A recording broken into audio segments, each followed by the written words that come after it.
তো হ্যাঁ গাইজ, আমি এই অনেক দিন পরে বাড়ি এসেছি কলকাতা থেকে।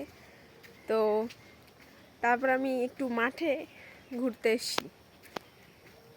তো তোমাদেরকে দেখাই মাঠে কি কি সবজি আছে আর আমাদেরই বা কি কি লাগিয়েছে ক্ষেতে সবজি। তো এটা হচ্ছে মূলো ক্ষেত, দেখতে পাচ্ছ তোমরা। এখান থেকে এত দূর পুরোটাই মূলো ক্ষেত। এটা অবশ্য আমাদের নয়, তোমাদের দেখাচ্ছি আর কি। এটা আমাদেরই। আগে শশা লাগানো ছিল, কিন্তু এখন আর শশা মানে অনেক দিন হয়ে গেছে, গাছগুলো মরে গেছে, নতুন কিছু এখনো লাগানো হয়নি। এই যে এটা ভুট্টা ক্ষেত। কারা কারা দেখেছো ভুট্টা ক্ষেত আগে জানাবে কমেন্ট করে। এখনো ভুট্টা হয়নি, সবে গাছ লাগিয়েছে, তো এখনো গাছই ছোট ছোট আছে। ভুট্টা হলেও তোমাদেরকে দেখাবো।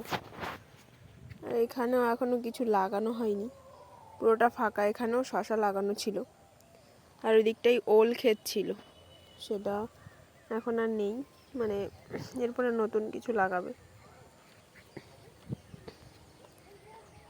আর এই যে দেখতে পাচ্ছ, ওটা হচ্ছে আখ গাছ। আর এদিকে চাষ হয়েছে, এখনো কিছু লাগানো হয়নি।